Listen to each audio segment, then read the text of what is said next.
बिस्मिल्लाहिर्रहमानिर्रहीम। रात के वक्त जॉन माइकल ने अबू दाऊद के यहाँ खाना खाया।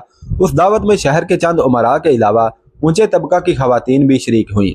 रबिया अलालत का बहाना करके गैर हाजिर रही। एंजला ने भी सर दर्द का बहाना किया, लेकिन माँ के सामने उसकी पेश ना गई। गरनाता छोड़ने के बाद एंजला के मिजाज में बहुत तब्दीली आ चुकी थी। रबिया की तरह वो भी किसी मजलिस में शरीक होना पसंद ना करती। ये सौतेली बहनें एक दूसरे की राजदार और गमखार थीं। उन्हें तन्हाई में एक दूसरे से बातें करने के लिए मौके की तलाश रहती। उनकी माँ मेरिया को यह एहसास था कि उसकी बेटी एंजला उसकी सौतेली बेटी रबिया की आदत और ख्यालात से बहुत मुतासर है। उसे यह शिकायत थी कि एंजला इतवार के दिन भी इबादत के लिए गिरजे में जाने की बजाय घर पर रबिया के पास रहना ज्यादा पसंद करती है।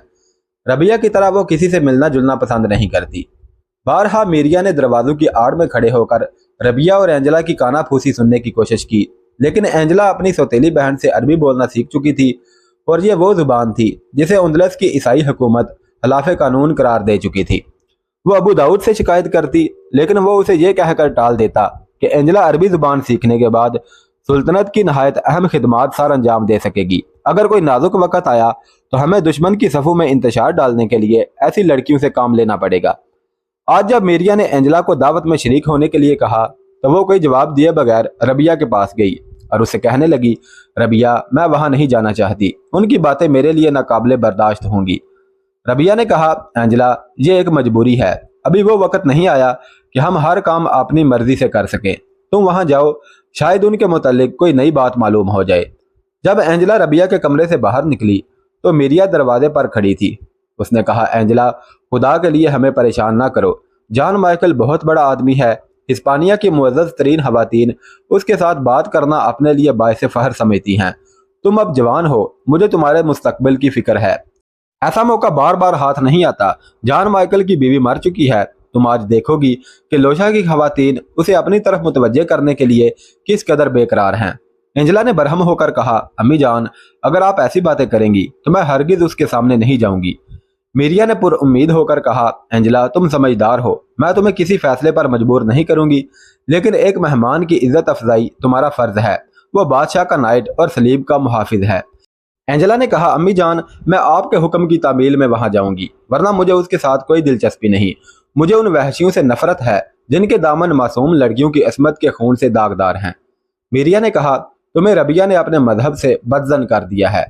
एंजला ने जवाब दिया, अगर कोई मजहब मासूम बच्चों को मौत के घाट उतारने, बेगुनाहों को कत्ल करने और सरे बाजार औरतों की बेहुरमती की इजाजत देता है, तब मुझे ऐसे मजहब के नाम से भी नफरत है। मीरिया ने कदरे नादम होकर कहा, एंजला, जॉन माइकल तुम्हारे बाप की गैर हाजिरी में इस शहर का गवर्नर होगा। मेरे ख्याल में हम उसके साथ मानूस होकर उसे ज्यादा मुतासर कर सकती हैं। अब तुम तैयारी करो, मेहमान आने वाले हैं। खाना खाने के बाद जब मेहमान रुखसत हो रहे थे, एंजला आंख बचाकर कमरे से निकली और तेजी से कदम उठाती हुई रबिया के कमरे में दाखिल हुई। उसने दरवाजा बंद करके सहमी हुई आवाज में कहा, रबिया, मैं उससे डरती हूँ। वो भूखे भेड़िए की तरह मेरी तरफ देख रहा था। मुझे अपनी मर्जी के खिलाफ उसके करीब बैठना पड़ा। वो शराब में गर्क था और अब वो इसी महल में रहेगा। रबिया, मैं डरती हूँ। वो कहता था कि मुसलमानों की फौज यहाँ से 30 मील के फासले पर एक किले पर कब्जा कर चुकी है। काश हम वहां जा सकती। रबिया ने उसे तसल्ली देते हुए कहा, एंजला, खुदा को हमारी बेबसी का इल्म है, वो हमारी मदद करेगा। किसी ने दरवाजा खटखटाया। एंजला ने बदहवास होकर दरवाजा खोला। मेरिया ने जल्दी से अंदर दाखिल होकर कहा, एंजला, हमें शर्मसार ना करो। तुम्हें मेहमानों को रुखसत करने से पहले नहीं भागना चाहिए था। मुझे ये बहाना करना पड़ा कि तुम सर दर्द की वजह से वहां नहीं ठहर सकी। बाकी मेहमान चले गए हैं, लेकिन जॉन माइकल तुम्हारी तीमारदारी करने पर बजिद है। अब खुदा के लिए अपने कमरे में जाओ, मैं उसे वहां लाती हूँ। एंजला ने जवाब दिया, वो शराब से मदहोश है, मैं उससे नहीं मिलूंगी। मेरिया ने कहा, वो उसे अपनी बेइज्जती ख्याल करेगा, लेकिन मुझे अपनी इज्जत ज्यादा अजीज है। एंजला ने कहा। कुछ देर माँ और बेटी की बहस जारी रही। इतनी देर में अबू दाऊद कमरे में दाखिल हुआ। मेरिया ने अपने शोहर की तरफ देखकर कहा, एंजला रबिया के सिवा किसी का कहा नहीं मानेगी। अबू दाऊद मेरिया की तरफ तवज्जो दिए बगैर कुर्सी पर बैठ गया। मेरिया ने फिर कहा, एंजला अपने कमरे में जाने के लिए तैयार नहीं। वो ये समझेगा कि इसने जानबूझकर उसकी तौहीन की है। अबू दाऊद ने मगमूम लहजे में कहा, एक शराबी को इस कदर ज़कीउल हिस नहीं होना चाहिए। मैं उसे उसके कमरे में छोड़ आया हूँ। मेरिया, शायद मैंने उसे इस महल में ठहरने की इजाज़त देकर गलती की है। کاش میں تمہیں اپنے ساتھ لے جا سکتا۔ وہ میری غیر حاضری میں تمہارے ساتھ کسی بدسلوکی کی جرت نہیں کر سکتا، لیکن پھر بھی تم لڑکیوں کو اس کی نگاہوں سے دور رکھو۔ نشے کی حالت میں مجھے وہ اس آدمی سے مختلف نظر آتا ہے جس کو میں اپنے مکان کے ایک حصے میں ٹھہرنے کی اجازت دے چکا ہوں۔ میریا نے کہا، میں شہنشاہ فرڈینینڈ کے نائٹ کو اس قدر ذلیل نہیں سمجھتی کہ وہ… ابو داؤد نے اس کی بات کاٹتے ہوئے کہا، تاہم محتاط رہنے میں کیا نقصان ہے؟ میریا نے لاجواب سی ہو کر کہا، آپ جانتے ہیں کہ اینجلا ربیہ کی اجازت کے بغیر کسی سے بات نہیں کرتی، اور ربیہ کسی عیسائی کے ساتھ خواہ وہ فرشتہ ہی کیوں نہ ہو اینجلا کو ملنے کی اجازت نہیں دے گی۔ اس لیے آپ کا مجھ سے کوئی بات کہنا بے سود ہے۔ آپ جو کچھ کہنا چاہتے ہیں ربیہ سے کہیں۔ ربیہ نے کہا، امی میں ابا جان کے کہے بغیر بھی اپنا فرض پورا کروں گی۔ تو تمہارے خیال میں اینجلا کی دشمن ہوں؟ میریا نے کہا، تم اینجلا کو اس کے ہم مذہبوں سے دور رکھنا چاہتی ہو۔ نہیں، میں اسے بری نگاہوں سے دور رکھنا چاہتی ہوں، ربیہ نے کہا۔ اینجلا میری بہن ہے۔ میریا نے کہا، تم نے اس پر جادو کر رکھا ہے۔ تم اسے اپنے مذہب کی تعلیم دیتی ہو، تم نے اسے عربی میں باتیں کرنا سکھایا ہے، تم نے میری بھولی بھالی لڑکی کے دل میں میرے خلاف نفرت کا بیج بویا ہے، تم میری دشمن ہو۔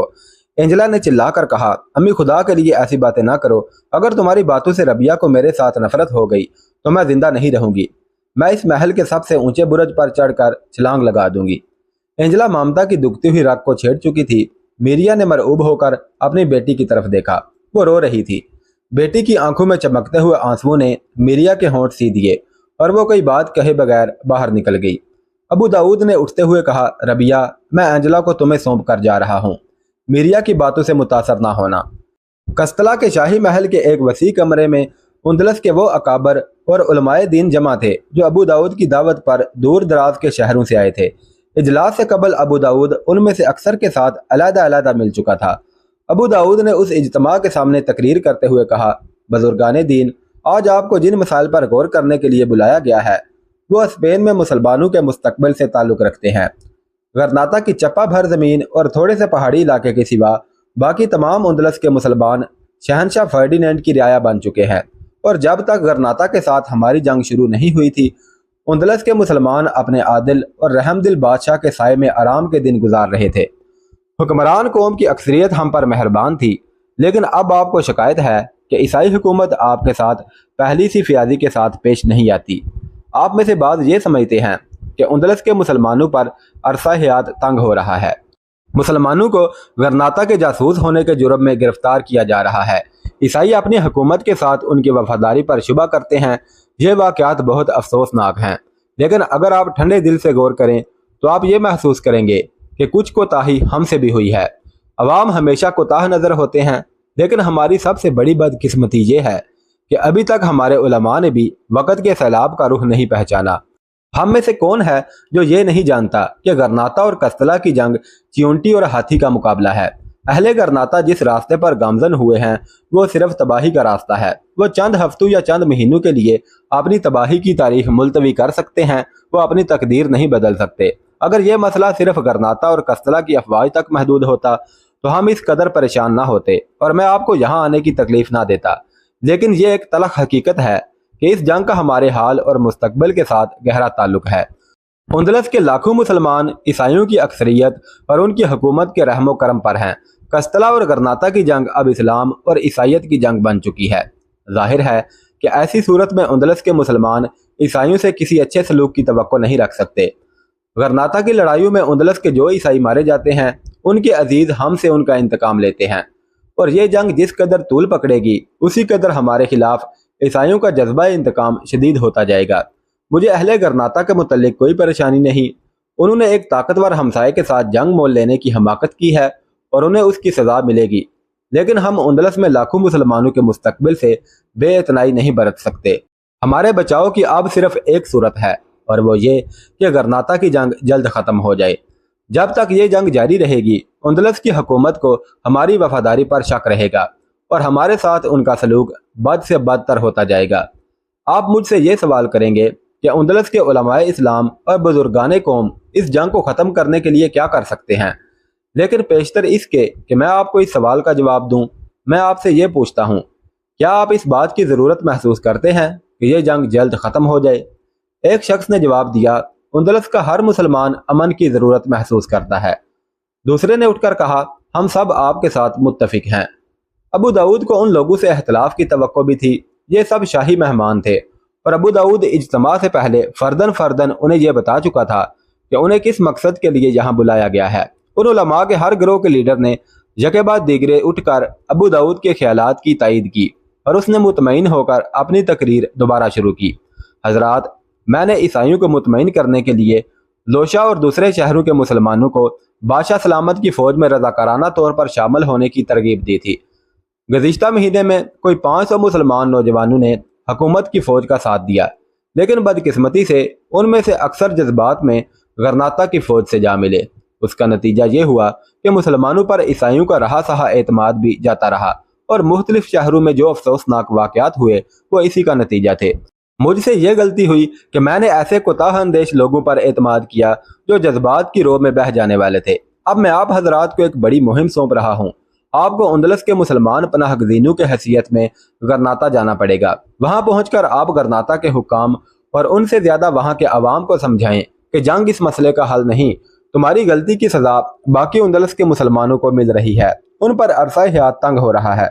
मुहतसरन, अगर आपने अहले गरनाता को हथियार डालने पर आमादा कर लिया तो आप ना सिर्फ फर्डिनेंड की ममलिकत की मुस्लिम रईयत बल्कि अहले गरनाता को भी ईसाइयों के इंतकाम से बचा सकेंगे और ये एक बहुत बड़ा काम होगा।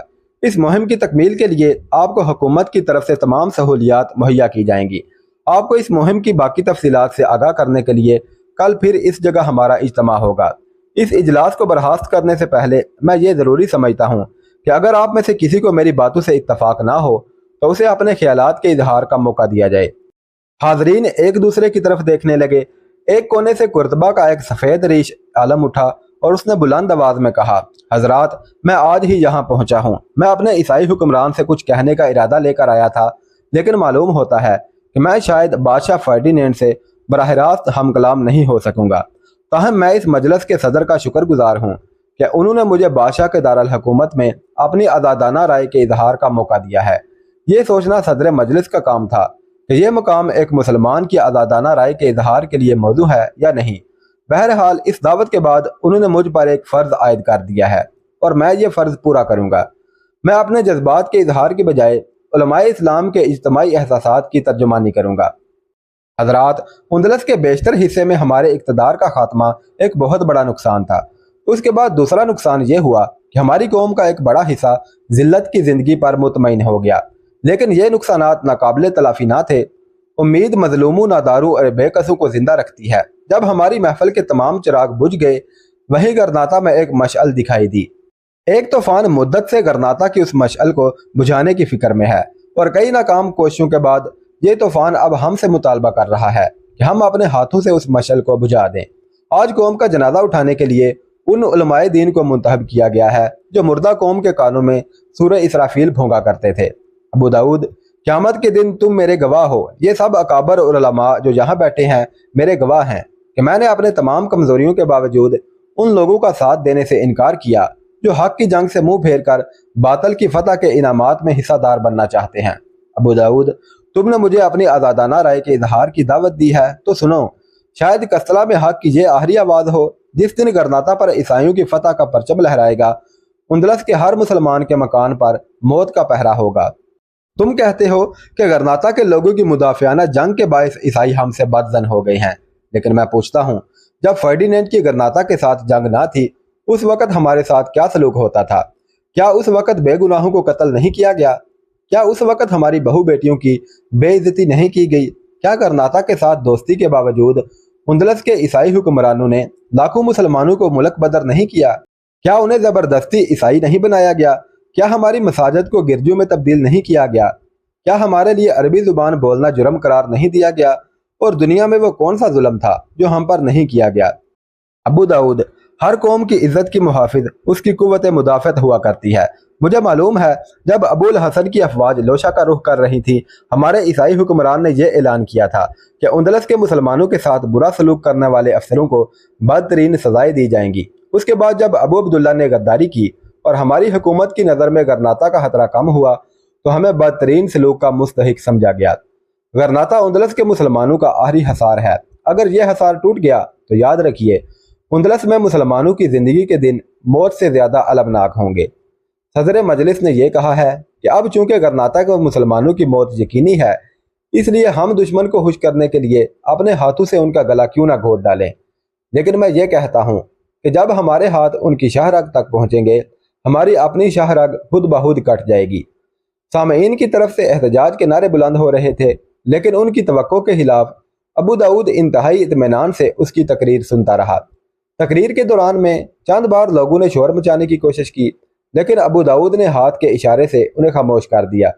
जब बूढ़ा आलम खामोश हो गया तो अबू दाऊद ने इत्मीनान से कहा, मेरे बुजुर्ग, आप कुछ और कहना चाहते हैं?